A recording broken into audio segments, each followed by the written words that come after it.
Now, normally I would cut up some onions and some bell peppers in little strips, and have them cooking in a separate pan over medium-high heat with some olive oil and some garlic.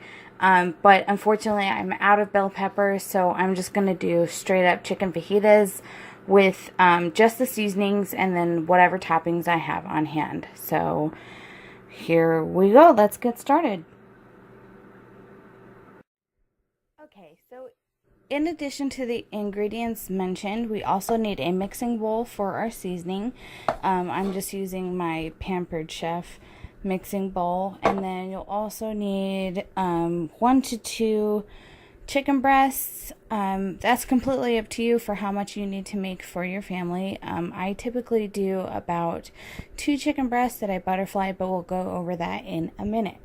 So for this recipe, we're going to do, since there's 2 chicken breasts, we're going to double the recipe. So we're going to use 2 tablespoons of cornstarch. So I'll go ahead and get that measured. And it's not an exact measurement. It's kind of like as close as you can get. But if it's a little over or a little under, it's not going to make that much of a difference. So for your chili powder, we are going to go ahead and measure out 4 teaspoons of chili powder.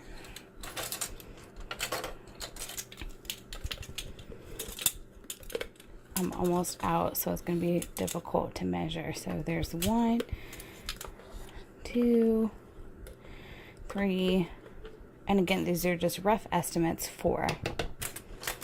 All right, so that's good to go. And the next is salt. Now, I like to do a teaspoon of the salt, which this is an adorable little salt container that I got from my Aunt Penny.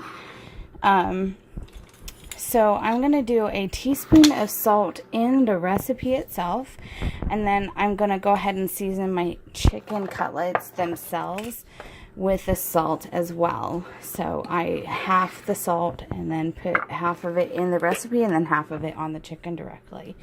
The next thing is our paprika. So we're going to measure out 2 teaspoons of that, which this jar is a little small, so I'm going to use a half. So I need 4. So here's 1. Oh no, I'm almost out. I'm just going to dump the whole thing in here. And again, it's a rough estimate. I promise you that this recipe is adjustable to your likes and tastes, and it's going to be delicious even if you run short on an ingredient. So then we're going to get 1 teaspoon of white sugar. This is a half a teaspoon measurement, so I put two in there. And then onion powder, we're going to go ahead and put 2 teaspoons of onion powder in there. And again, the bowl is small, so 1, 2, 3, 4 equals 2 teaspoons of the onion powder. And then the next is the garlic powder, and I was raised in an Italian family, so I love my garlic, so I'm also going to make this 2 teaspoons. So 1, 2 heaping teaspoons, 3 and 4 makes 2 teaspoons. And then the cayenne pepper, again, that is totally optional. You can add the cayenne pepper. It's about a 1/4 teaspoon. I'm just going to put a dash in there because we don't like super spicy fajitas. So, and then the last ingredient is the ground cumin. So we're going to go ahead and put a 1/4 teaspoon, a 1/2 teaspoon of ground cumin in there. And actually, I'm going to make this a full teaspoon just because I'm feeling rebellious this evening.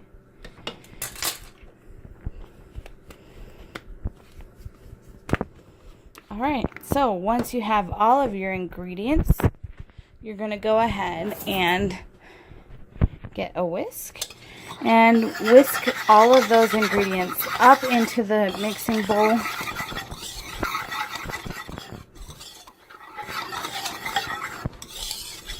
Until it's well incorporated, and that looks good to me. So now we're going to go ahead and move on to preparing the chicken. For this next step, we're going to go ahead and put some oil in a pan. I like to use vegetable oil because it tends to have, it tends to make the fajitas less greasy. And I'm going to eyeball and put about 4 tablespoons of oil in a pan. Basically, all you want is enough to cover the bottom of a pan. Alright, so then we're going to go ahead and change our timer to be on about medium-high. And then we have our 2 chicken breasts. And if you notice, I took my rings off for this step. I recommend doing that because you don't want to get a bunch of gunk in your rings. So what I like to do for my fajitas is I like to take the chicken breast and butterfly it in half. Or make chicken cutlets. So I just take my fillet knife and I insert it about halfway through the chicken breast, and then I cut all the way through until we make 2 chicken breasts, or 2 cutlets, excuse me. Alright, so then here's our second breast. And again, you're just slicing through the middle to make it completely to cut it in half. So now we have a total of 4 chicken cutlets, or 2 chicken breasts filleted in half. Alright, so now what I like to do, remember I mentioned when we were making our seasoning, I went ahead and halved the salt content within the seasoning itself, and that's because my personal preference is to salt my meat directly. So I'm going to take a pinch of salt and go over each of the chicken breast cutlets that I have going here. And then I'm going to flip them over.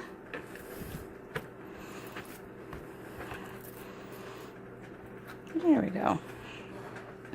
And put another just sprinkling of salt over each chicken cutlet that we have here. And again, you can totally omit the salt if you choose. Whatever your preference is just fine.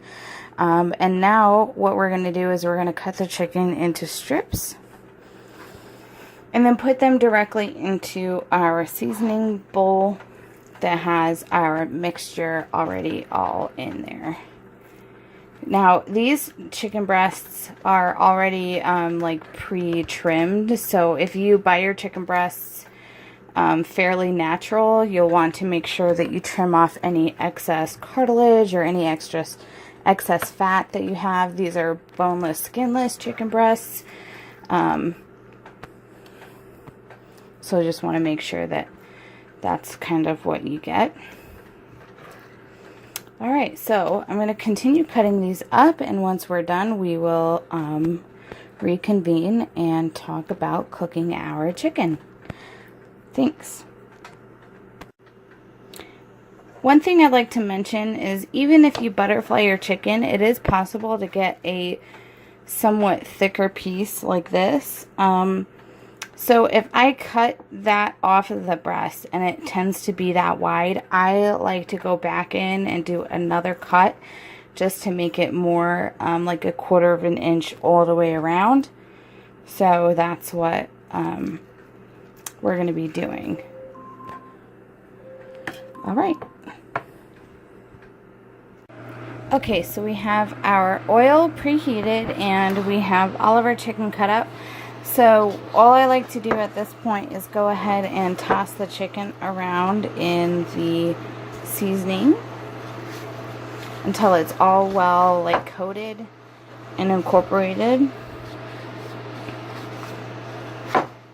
And if you don't get them all coated, that's okay, because what we're going to do is any seasoning that's left in the bowl, we'll go ahead and pour over top of the chicken once we add it to the pan. So, I know it seems like I'm not doing much, but I am turning the chicken through the seasoning and making sure that each piece is coated as well as can be. Okay. So then the next step is, what do you think? Adding the chicken to the hot oil. So we're going to go ahead and do that now. You'll want to make sure that you hear that nice sizzle and that you see all of that bubbling going on, that means that your oil is hot enough. If you're not sure if the oil is hot enough at this point, you can go ahead and just do like a test piece and take one piece of chicken and put it in the pan. If it doesn't sizzle, then it's not hot enough yet, okay? So, I'm going to add all of the chicken to the pot, and then like I said, any seasoning like this that's left in the bowl, we're going to spread out our chicken. Be careful not to burn yourself. You can use a utensil at this point if you'd like. I've done this enough times that I know which pieces have touched the oil and which have not. And then whatever you have left, just sprinkle over, and that will get incorporated into the chicken. And you can see now why I removed my rings for this process. I just didn't want to get them all gunked up. So we're going to make sure that we are cooking this chicken on about medium to medium high and let that sizzle away. I would say cook it for about 4 to 5 minutes on one side and then try and flip them over. I end up just kind of scooting them around until they're fully cooked, and you'll see what that looks like in a few minutes. Okay, so once you see that some of your chicken pieces are beginning to show a little bit of white coloring, that just means that they're starting to cook through. So all I do is I take my tongs and I kind of try and flip them over, and just do the best that you can. If you don't get some that get flipped over, that's totally fine, because eventually you'll flip everything over. Our goal is just to get the chicken cooked through, so that's what we are working on. Alright, so I'm going to continue letting these cook until they're cooked through. How do you know that they're cooked through? Well, my favorite method, honestly, is just finding like the thickest piece of chicken and taking my utensil and cutting it in half. If the inside looks raw, then clearly it's not finished. So you can just keep on cooking. Okay, you know your fajita chicken is done when it comes out clear. When you take one, like break it in half, and when you pick up the end, it looks clear. I've already done that, and then what I did next was I raised my heat up to high. And the reason why I like to do that is because it gets this really beautiful crispy skin on it, which my husband and I absolutely love. So while that is finishing up to get the final crisp to it, I went ahead and prepared some tortillas for the chicken. So I took our Mission tortillas and I went ahead and I put 3 on a plate. I put, basically when you put it out in this layout, they hold each other up, and then I took some shredded cheese and I put it inside each of the tortillas. What that's going to do is it's going to allow the chicken, when it's hot, to go ahead and melt that cheese, and then we're going to go ahead and top it all off with some more cheese. Now, one interesting thing that I like to do with my tortillas, I guess my fajitas or my tacos, anything like that, is instead of sour cream, I like to substitute cottage cheese. So I'm going to go ahead and turn this heat off because it seems to be getting pretty hot. I like to substitute cottage cheese. I know it seems super weird, but let me tell you something. It's a great substitute for sour cream. It's going to be better for you. It's going to have less fat. So go ahead and give it a try if you like it. And again, once you finish your chicken here, you just take the pieces and kind of shake them off and then put them on the tortilla like so. Take a couple more pieces of chicken, place it in the middle tortilla, and then the last one.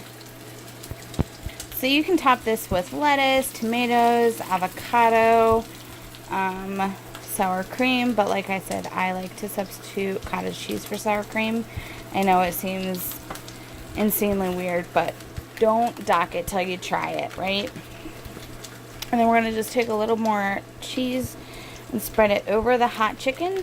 That way it gets nice and melty, and who doesn't love melty cheese? Thank you so much for tuning in today. You guys have a lovely Sunday and a great rest of the week.